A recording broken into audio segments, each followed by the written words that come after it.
안녕하세요. 춘천 한마음교회 안순호입니다. 저는 29년차 여자 경찰관입니다. 여자이기 때문에 일 못한다는 소리를 듣고 싶지 않아서 지독하게 사건을 해결하는 독점경찰로 살았는데요. 부활하신 예수님을 만난 후에 하나님의 마음으로 사람들을 품고 사랑하게 된 간증을 나누고자 합니다. 저는 경찰이신 형부의 권유로 경찰이 되었습니다. 범죄자들은 사회에서 격리해야 할 대상으로만 생각했고 저런 인간들은 마땅히 처벌받아야 해 하며 마음으로 굉장히 미워했어요. 그래서 사건을 맡으면 진돗개처럼 물고 늘어졌고 끈질기게 매달렸는데요. 소위 독종이라고 불렸습니다. 한 번은 아동 성범죄 사건을 조사하면서 정말 분개했던 일이 있었는데요. 저는 증거를 찾기 위해 뜨거운 땡볕에도 불구하고 하루 동안 춘천에서 원주까지 3번이나 왕복하는 것을 마다하지 않았습니다. 5년 동안 찾지 못한 실종 사건을 맡았을 때는 아이를 찾을 만한 단서는 없고 실종 보고서 한 장이 전부였지만 반드시 찾아야 한다는 열정으로 결국 아이를 찾게 되었습니다. 사건을 맡으면 독하게 달려들어 끝내 범인을 찾거나 해결하는 저를 보며 동료들은 귀신도 저를 보면 도망갈 거라고 놀리곤 했습니다. 경제팀에서 근무할 때 저는 늘 스트레스로 짜증내며 일했는데요. 경제 사건을 처리하다 보면 지능적이고 교활한 사람들을 많이 보게 됩니다. 한 푼, 두 푼 모은 돈을 사기꾼에게 속아서 돈을 모두 잃고 찾아오는 사람들을 볼 때면 마음이 아팠습니다. 어떻게든 그 돈을 찾아주고 싶은 마음에 최선을 다해보지만 유흥비 등으로 돈을 다 날리고 배째라는 사람들을 보면 너무 화가 났고 마음으로 그를 죽이기까지 했습니다. 또 사건이 해결되지 않으면 퇴근 후에도 사건만 생각하느라 불면증에 시달리기도 했습니다. 그러다 보니 사람이 아닌 그냥 나무 막대기처럼 생각하였고 사람도 싫어지니 일하는 것도 짜증이 났어요. 또 여자라고 우습게 보는 사람들과 여자 경찰이 사건을 하면 얼마나 잘하겠어?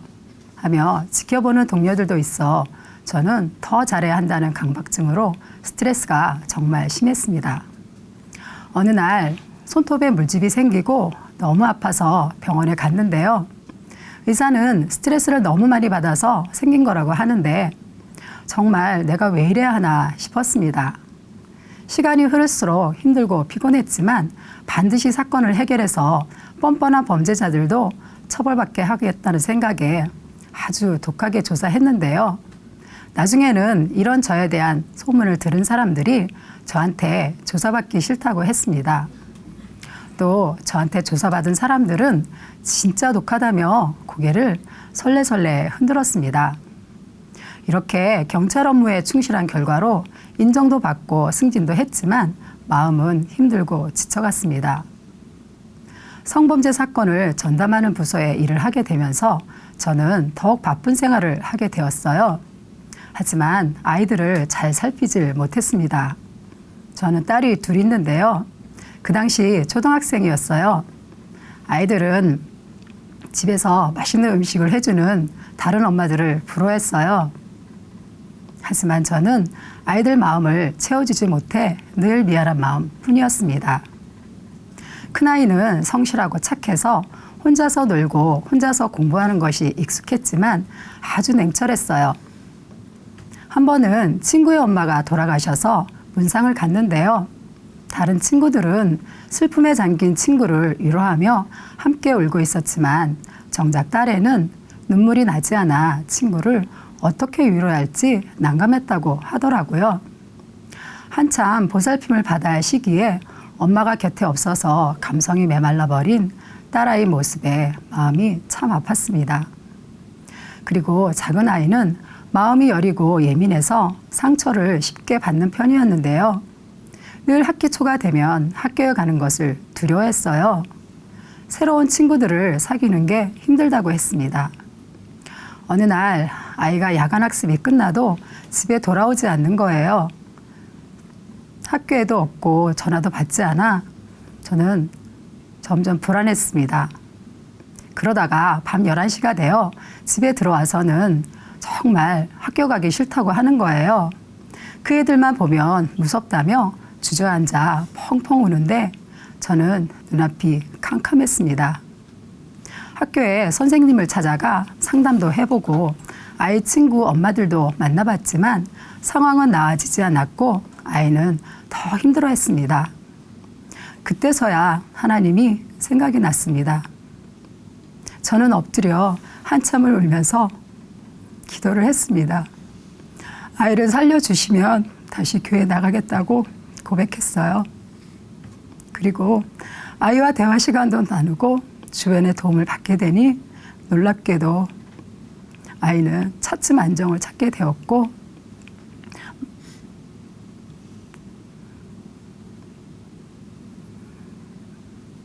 마음의 안정을 찾아갔습니다.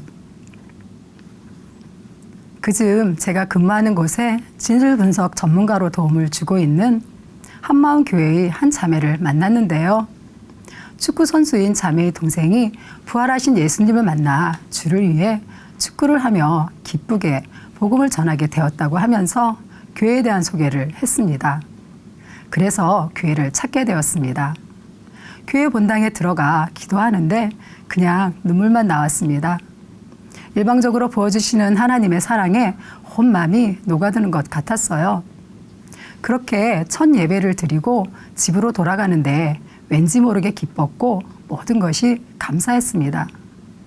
그리고 교회에 등록하고 나서 한 자매와 말씀으로 교제하게 되었는데요. 그 자매는 보이지 않는 하나님을 어떻게 믿을 수 있냐고 물어보더라고요. 하지만 저는 당연히 하나님이 계신다고 생각했고 그냥 믿었기 때문에 자매의 이 질문에 대답하지 못했습니다. 그러자 그 자매는 부활이라는 역사적 증거를 통해 믿는 것이라고 하면서 사역과 부도책을 보여주었습니다. 그리고 세계 4대 성인 중 예수님만 부활하셨다고 말하는데 사학과 출신이었던 저는 남들도 다 아는 사실을 이 자매가 왜 얘기하는지 궁금했습니다. 그러면서 부활은 역사적 사실이고 부활의 표적으로 예수님이 하나님이신 것을 믿을 수 있다고 하는 거예요. 저는 이 말을 생전 처음 들었고 정말 놀라지 않을 수 없었습니다. 창조주 하나님이신 예수님이 성경의 예언대로 이 땅에 사람으로 오셔서 내 죄를 위해 죽으시고 성경대로 부활하셨다는 거예요. 성경의 예언대로 보여주신 요나의 표적, 부활 때문에 바울이 굴복한 거였어요. 예수님을 전하던 제자들을 잡으러 다메섹으로 가던 길에 바울은 부활하신 예수님을 만난 후에 주를 위해 죽기까지 복음을 전한 거였어요. 부활하신 예수님을 만나고 나서야 제자들은 창조주 하나님이신 예수님께 굴복한 것이었습니다. 그제서야 로마서 1장의 성결의 영으로는 죽은 가운데서 부활하여 능력으로 하나님의 아들로 인정되셨으니 곧 우리 주 예수 그리스도시니라 하신 말씀이 정확히 믿어졌습니다.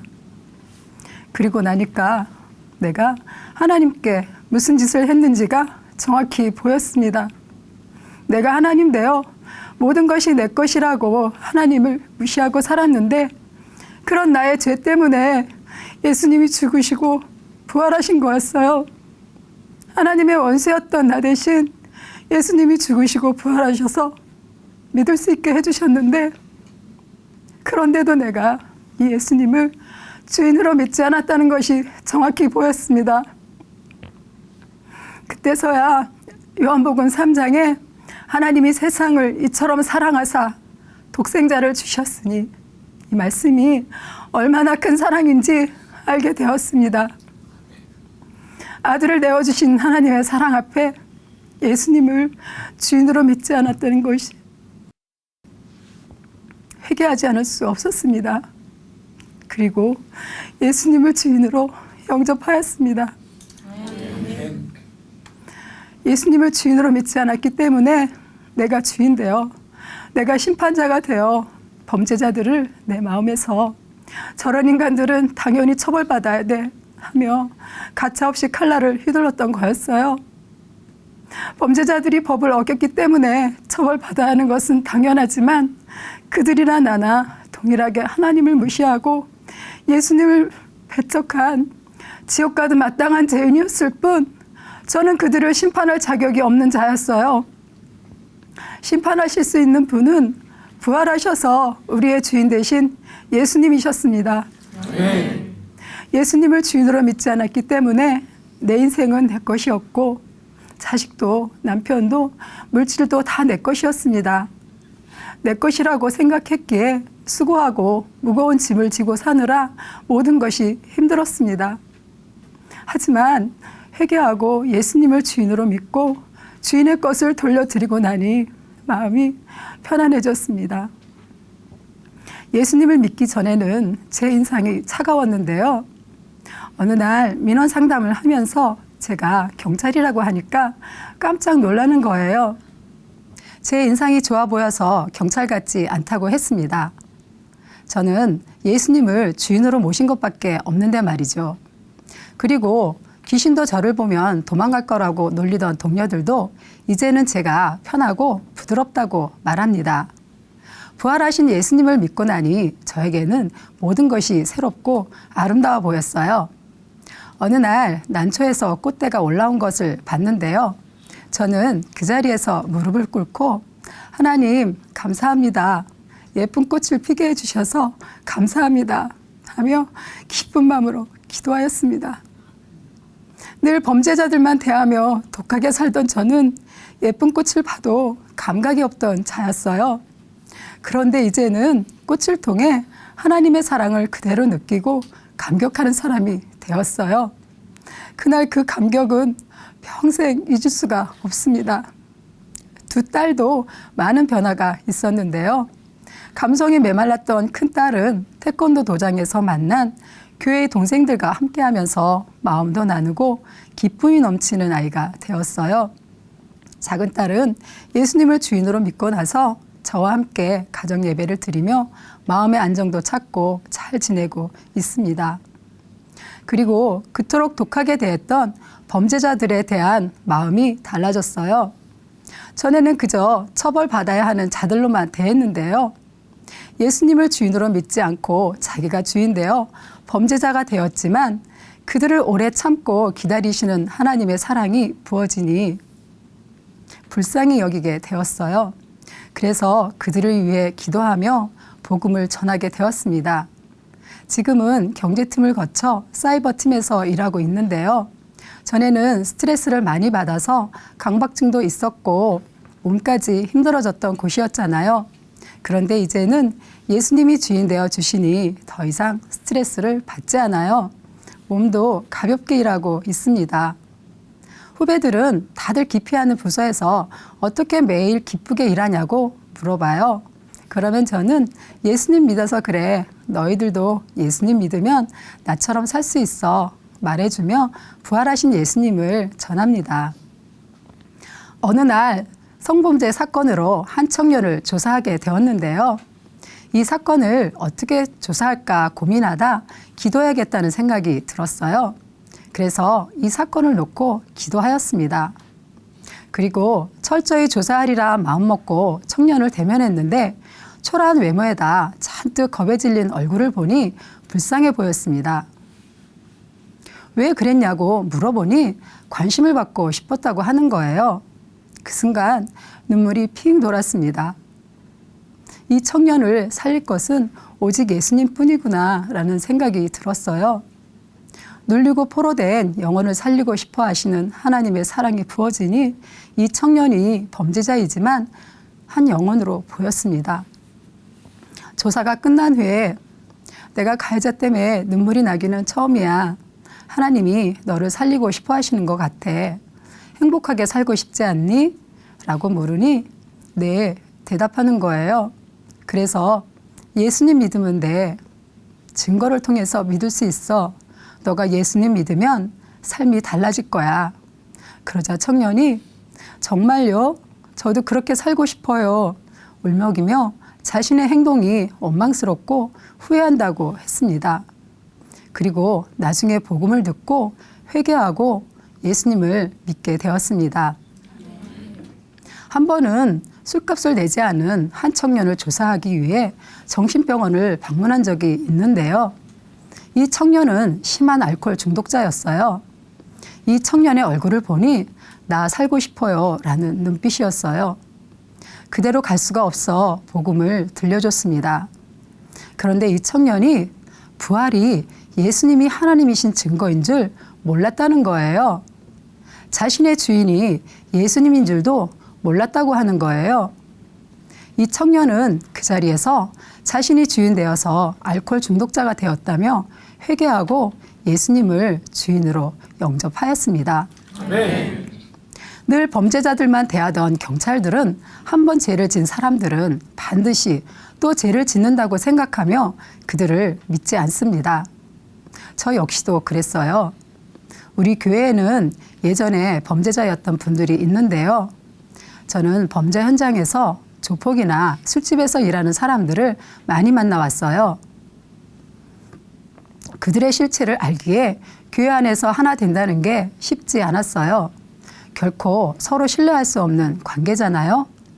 그런데 에베소서 3장에 복음으로 함께 후사가 되고 함께 지체가 되고 함께 약속에 참여하는 자가 되게 하셨다는 말씀으로 그동안 제가 깨지 못했던 편견이 사라졌습니다. 복음으로 이 공동체가 형제 자매라는 것을 알게 되니 이들에 대한 제 마음이 확 열렸는데요. 범죄자와 경찰이 아니라 예수님 안에서 한 형제 자매가 되어 서로 사랑하며 살고 있습니다. 교회 공동체의 마음이 열어지게 되니 이번에는 주일학교 교사를 맡아달라는 거예요. 복음으로 하나 된 공동체이기에 즉시 순종했고 지금까지 주일학교에서 아이들을 섬기고 있고 아이들을 통해 많은 것을 배우고 있습니다. 누가복음 15장에 죄인 하나가 회개하면 하늘에서는 회개할 것이 없는 의인 99을 인하여 기뻐하는 것보다 더하리라 하신 말씀대로 하나님은 외모를 보지 않으시고 모든 사람을 사랑하고 계셨습니다. 전에는 죄를 짓고 들어오는 사람들만 죄인이라 생각했고 반드시 처벌해야 한다고 생각했어요. 그러나 하나님을 버리고 자기가 주인 되어 산 자들이 모든 죄인이었어요. 이런 우리들을 위해 십자가에서 죽기까지 사랑하신 예수님의 사랑이 부활로 확증되었어요. 그러고 나니 나 같은 죄인을 살리신 은혜 앞에서 범죄자들도 살려야 할 영혼이었습니다. 우리를 자녀로 지으시고 이제는 모든 자녀들을 다 살리고 싶어 하시는 하나님의 사랑 때문에 저는 앞으로도 만나는 모든 사람들에게 계속해서 복음을 전할 것입니다. 저는 여자라고 일 못한다는 소리를 듣고 싶지 않아서 지독하게 사건을 해결하는 독점경찰로 살았는데요. 이제는 천하보다 귀한 영혼을 살리고 싶어 하시는 하나님의 사랑으로 범죄자들에게 복음을 전하는 부드러운 경찰이 되었습니다. 나 같은 죄인을 살리시고 부활의 증인으로 세워주신 하나님께 감사와 영광을 돌립니다. 감사합니다.